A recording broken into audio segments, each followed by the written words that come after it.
George Easton, après L'Hôtel du gouvernement, Le temps d'une histoire, vous avez fait paraître ce livre, et History of Western Educational Thought. C'est un thème très érudit. Vous avez choisi la forme du récit. Vous racontez en fait l'histoire de l'éducation en Occident, de la Grèce antique du 5e siècle avant notre ère à l'Angleterre. Pourquoi ce choix? Il va de soi que je m'adressais pas uniquement aux spécialistes, n'est-ce pas? Et donc j'avais en tête Monsieur Tout-le-Monde.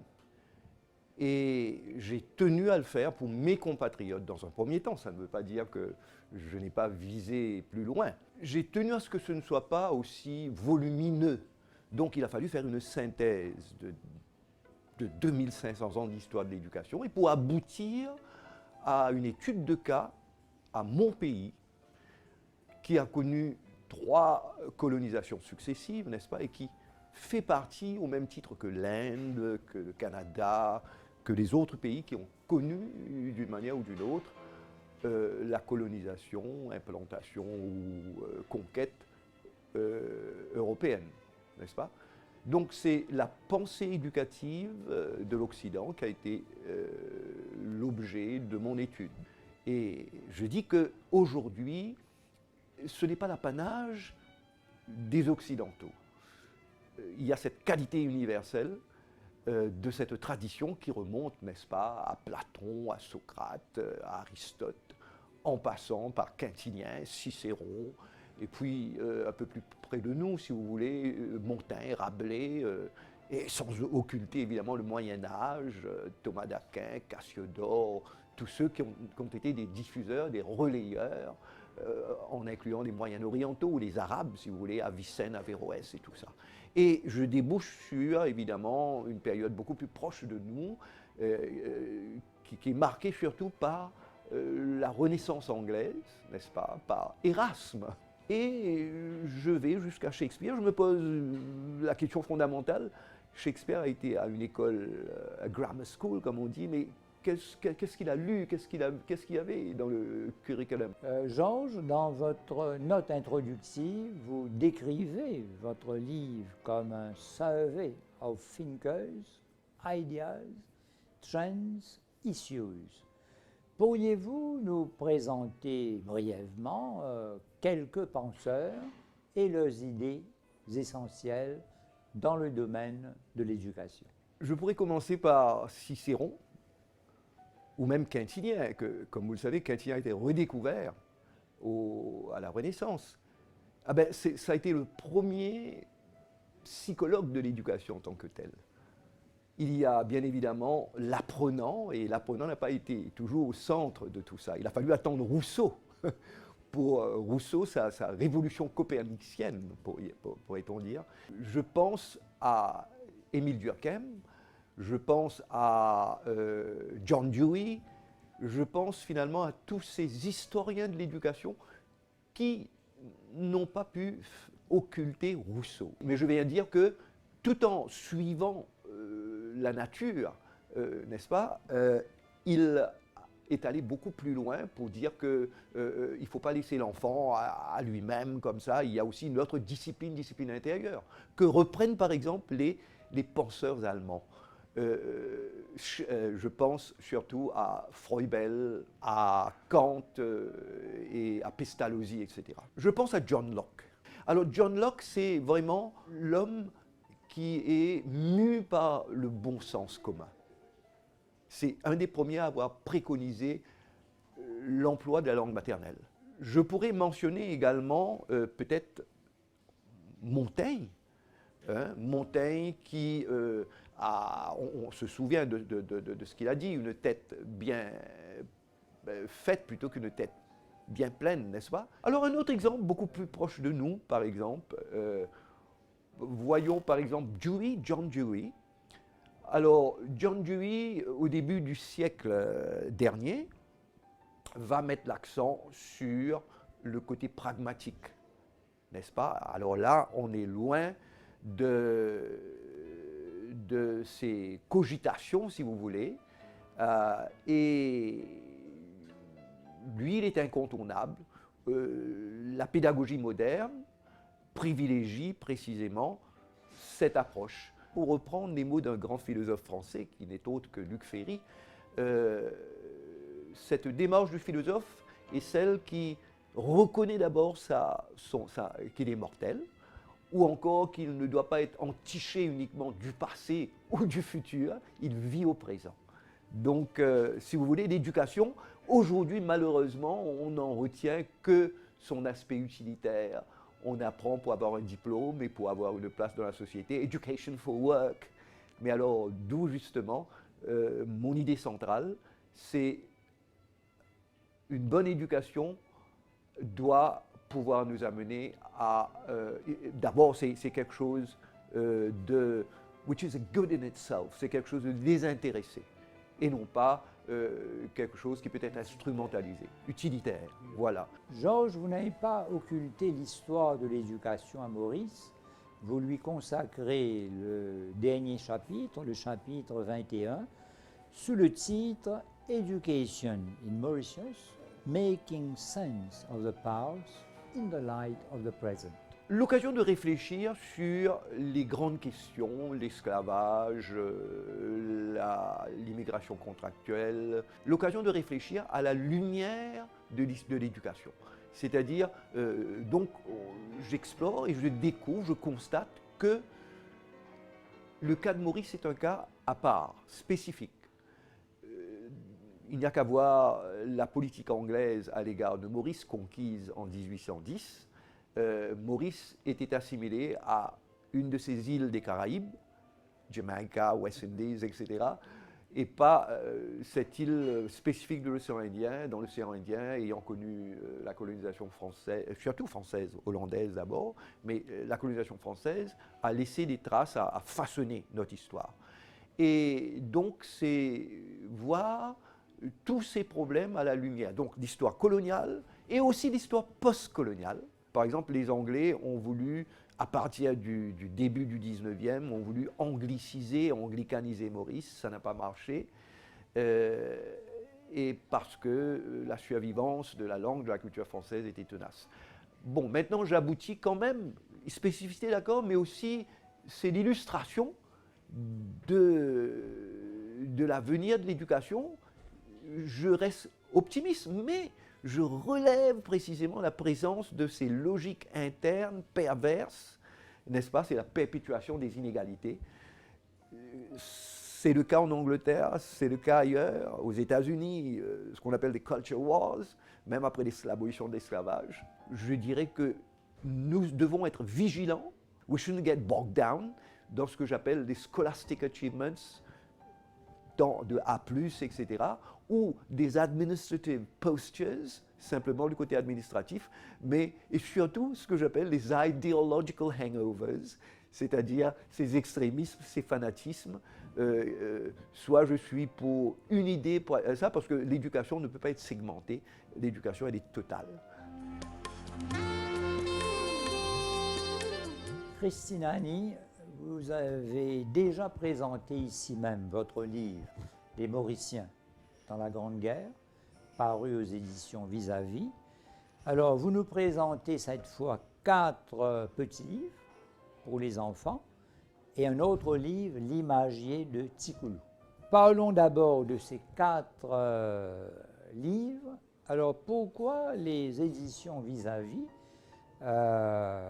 publient pour la première fois des livres pour les tout petits, à qui s'adresse, à quel groupe d'âge s'adressent ces livres? Alors, l'année dernière, j'étais là en tant qu'auteur. Cette fois, je suis là plutôt en tant qu'éditrice, puisque je travaille maintenant avec Pascale Sioux, qui est la directrice et fondatrice des éditions Vis-à-vis. Nous avons l'une et l'autre eu envie d'associer les tout petits à notre catalogue, parce que Pascale avait à cœur de couvrir, on va dire, toute l'enfance et de donner aux tout petits l'occasion d'ouvrir un livre avec, bien sûr, les parents, les enseignants. Ces livres sont vraiment pour les tout petits. Ils sont petits, Ils font 15 cm par 15 cm, ils ont des bourrons pour ne pas blesser les yeux, ils sont en carton, ils peuvent être repris plusieurs fois, seuls ou accompagnés, c'est ça l'idée. Comme les livres pour les tout petits. Exactement, et ça manquait dans les éditions mauriciennes, l'idée étant aussi que écrire un livre pour les tout petits, c'est partir de leur environnement qui est important. Donc on a fait 4 titres. Un titre qui est plutôt universel, qui est sur les situations spatiales, donc être devant, derrière, debout, en haut, en bas, et puis un autre sur les sentiments, parce que mettre un mot sur ce qu'on ressent, c'est souvent très difficile, quelquefois pour les adultes, mais encore plus pour les petits. Donc quelquefois on est grognon, on est joyeux, et le dire, apprendre à le dire, c'est important. On a un autre livre qui est sur les couleurs. C'est basique, mais c'est une notion abstraite, la couleur. Donc lui donner un nom par des objets qui portent cette couleur, c'est très important. Donc ça, c'est les couleurs. Je vous ai donc donné les situations spatiales, les couleurs, les sentiments, mais aussi, ça fait quoi? Les sensations. Et comme on est à Maurice, on veut partir toujours de l'univers de l'enfant. Donc qu'est-ce qui pince? C'est plutôt un crabe. Qu'est-ce qui pique? C'est plutôt un moustique. Ça sera sans doute autrement dans l'hémisphère nord ou en Europe. Nous, on a voulu vraiment partir du quotidien de l'enfant mauricien et de sa famille. Donc, on a la chance d'avoir un illustrateur que j'avais presque appelé l'illustrateur maison, puisqu'il s'agit d'Henry Coombs, qui est le père de Ticoulou, mais qui donc a joué le jeu aussi. Avec, pour 2 titres, on a lancé des nouveaux personnages aux éditions Vis-à-vis. C'est une famille de petits singes qui ont des sentiments ou qui s'amusent à se déplacer dans l'espace. Et puis Henry a joué vraiment le jeu, il a été faire des images très simples, facilement identifiables, ça c'est très important. Le trait d'Henry a permis ça, ce trait noir qui permet de reconnaître très vite le sujet du dessin. Donc on voit très vite un moustique, on voit très vite un pot de miel, ou on voit très vite la joie ou la tristesse d'un petit singe. Christine, l'un des objectifs de ces 4 livres, c'est bien sûr le plaisir. Le plaisir des enfants, le plaisir de toucher, le plaisir de voir, le plaisir de lire. Ils sont beaux parce qu'ils sont très colorés, ils ont été faits pour être beaux, pour avoir envie, pour faire rêver aussi. Parce que découvrir son environnement, c'est bien, apprendre des mots, c'est bien aussi, mais avoir envie de rêver en prenant un livre, en découvrant autre chose de son environnement. Quand on devient observateur, on n'observe pas uniquement ce qui est dans le livre, on observe aussi autour de soi. À la fin de chaque livre, il y a une double page où les enfants peuvent tout retrouver de ce qu'ils ont lu sur les pages précédentes et apprendre à dire aussi, c'est important. Et ça nous semblait très important aux éditions Vis-à-vis que ces livres soient trilingues. Parce qu'on est dans un pays où il y a plusieurs langues partagées et chaque famille peut faire le choix de la langue qu'elle désire avoir d'abord avec son enfant. On peut donc regarder ces petits livres d'abord. Ça s'appelle la collection Images. Donc tous les livres de la collection Images peuvent être lus soit en créole, soit en anglais, soit en français. Autant on choisit le temps où on veut la langue. Soit on choisit sa langue maternelle, quelle qu'elle soit à Maurice, et on passe après aux 2 autres langues, quelles que soient les 2 autres langues. C'est un choix des parents, des enseignants et de l'enfant. Quand il apprendra à lire quelques temps plus tard, il reprendra ses livres et découvrira les 3 mots dans les 3 langues. Alors Christine, parlons de ce livre, L'imagier de Ticoulou. C'est quoi exactement? Ce sont des images, des albums illustrés de Ticoulou. Quelles sont ces images exactement? Il y en a 500. Alors l'imagier est découpé en 45 catégories.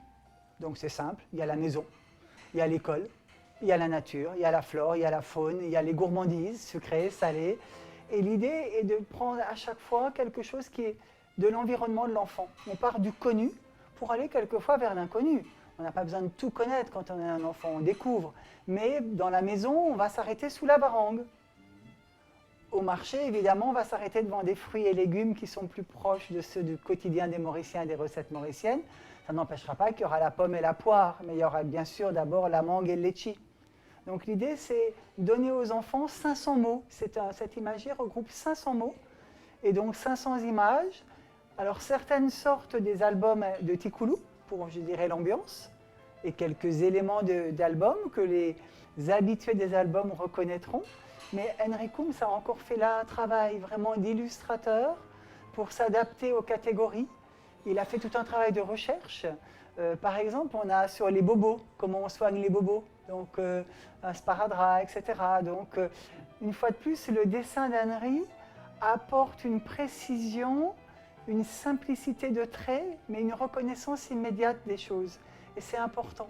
Mais il y a aussi sa couleur et sa fantaisie de temps en temps, qui donne à cet album, d'après moi, une grande fraîcheur, mais en même temps qui est assez exhaustif, pour donner envie de parler, de dire et aussi de lire, mais aussi d'observer. Je dirais que c'est un livre pour apprendre à dire et à lire, puisqu'il est aussi trilingue, comme les 4 premiers des images.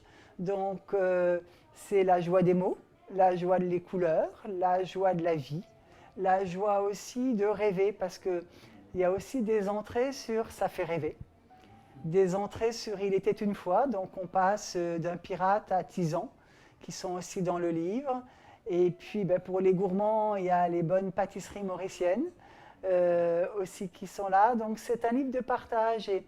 Et depuis quelques jours, ce livre est sorti. Et ce qui est intéressant, c'est de voir la joie des adultes qui le regardent. Ah tiens, il y a ça. Ah tiens, il y a ça aussi. Ah tiens, il y a tel poisson. Donc ce qui est important, je trouve que c'est un livre aussi qui fait un lien au niveau de la famille ou dans l'école maternelle, où l'adulte trouvera autant de joie, je crois, que l'enfant à regarder ce livre. Natalia Vadamuthu, vous avez fait paraître ce petit livre, Lamentations et sollicitations au bienheureux Père Laval, préfacé par Bernard Im, prêtre. Vous l'avez publié en fait à l'occasion de la visite du pape François à Maurice. C'est un livre que j'ai commencé à écrire en 2016, suite à la publication de la correspondance du Père Laval par le diocèse de Port-Louis. Ils ont fait un livre qui s'appelle Cœur à cœur avec le Père Laval et tu peux trouver toutes ces lettres dans ce livre. J'ai commencé à étudier et à découvrir un Père Laval beaucoup plus vaste, beaucoup plus profond que le Père Laval que j'avais connu, qui ont fait le pèlerinage et qu'on voit tout le temps dans son cercueil. Là, en lisant sa correspondance, ça a été vraiment un déclencheur de réflexions, des idées très intéressantes que moi, je n'avais pas avant. Et moi, je me suis dit, je vais reprendre les paragraphes, même les extraits, les morceaux de lettres qui sont vraiment impressionnants, surtout parce que c'est écrit à l'Île-de-France du 19e siècle. J'imagine un petit peu comment c'était, les lettres arrivaient chaque 3 mois, chaque 6 mois par bateau. Je me suis dit, je vais faire quelque chose avec ces lettres, mais surtout avec les extraits que je trouve qui sont très touchants, qui me produisent un ressenti. Et pour moi, c'était arriver à écrire quelque chose à partir de ça, mais pour l'année 2021, quand on va fêter les 180 ans de l'arrivée du Père Laval à l'île Maurice. Et quand je vois que le pape décide de venir à Maurice, mais ce n'est pas n'importe quelle date, hein, il décide de visiter le 9 septembre. Je me suis dit, bon, est-ce que c'est un message? Est-ce qu'il faut que je me presse avec ce livre? Je dis, moi, je vais profiter que j'ai bien avancé, mais que surtout, j'ai pris un rythme d'écriture. J'ai pu bien finir toute la correspondance, j'ai fait les extraits. Maintenant, il me faut développer l'inspiration qui me produit chaque extrait. Je vais me presser par rapport à ça et je vais faire un livre, mais un livre de quoi? Je dis, je trouve que grâce à cet extrait, on prend conscience des choses. Mais c'est des petites choses. Natalia, de quoi s'agit-il? Je vois à gauche, dans le livre à gauche, des extraits de lettres de Jacques-Désiré Laval et à droite des prières. J'ai pris les défis d'écrire quelque chose qui puisse être comme une prière, mais un petit peu plus contemporaine et universelle. Pas juste une prière pour les catholiques ou pour les hindous ou pour les musulmans. Chacun a ses propres paroles. Non, j'ai dit, je vais écrire quelque chose et qui soit plus universel, ouvert à tous, parce que je trouve que le Père Laval, il ne parlait pas uniquement aux catholiques. Il parlait vraiment à tout le monde. Et je me suis dit, aujourd'hui, comment est-ce qu'on pourrait prier et que ça soit fort, et que ça soit quelque chose qu'on sent, voilà, je me sens mieux après avoir lu ou après avoir dit cette prière. C'est pour cela que dans mon livre, j'ai inclus les extraits du Père Laval. Ça veut dire à côté gauche, on trouve l'extrait de la lettre et toute l'information de la lettre, dans quelle année il a écrit, etc. Et c'est à côté droite où je développe ce que j'appelle, par le titre du livre, lamentation et sollicitation. Lamentation, pourquoi? Parce que les prises de conscience que le Père Laval propose, elles sont dures, elles sont tristes. Elles sont par rapport à l'échec humain. Et donc, par rapport à cette lamentation, moi aussi je lui sollicite, parce que si le Père Laval me permet de prendre conscience de quelque chose, je lui demande, je peux peut-être aussi lui demander de lui solliciter pour qu'il m'aide à évoluer, à transformer ces peut-être blocages dans lesquels je suis et pour lesquels je peux me lamenter. Il y a environ 60 prières, 60 lamentations. C'est peut-être pas pour tout le monde, tous les 60. Il y a des choses qui vont vous toucher. Il y a d'autres qui non. Mais en général, l'idée c'est qu'on puisse solliciter le Père Laval par rapport à son désir de prise de conscience. Vous rappelez au début même de votre livre que Jacques-Désiré Laval a porté un regard critique sur les inégalités sociales, économiques et politiques à Maurice au XIXe siècle. Le Père Laval, il était vraiment conscient de quel était son choix, disons professionnel, non, mais c'était évidemment aider les Noirs. Mais ce n'était pas une aide dans les chagrins, dans la pitié, c'était une aide vraiment à un être humain pareil comme moi.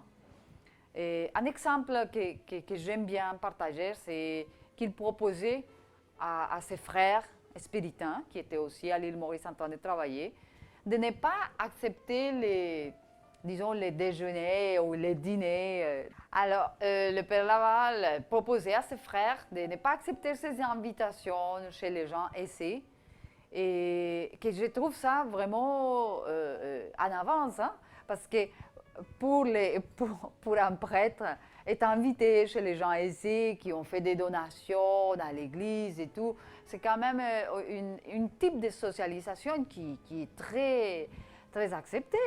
Et en plus, ça fait honneur à la famille qui reçoit les prêtres, mais aussi les prêtres, ils se sentent honorés d'être invités à table.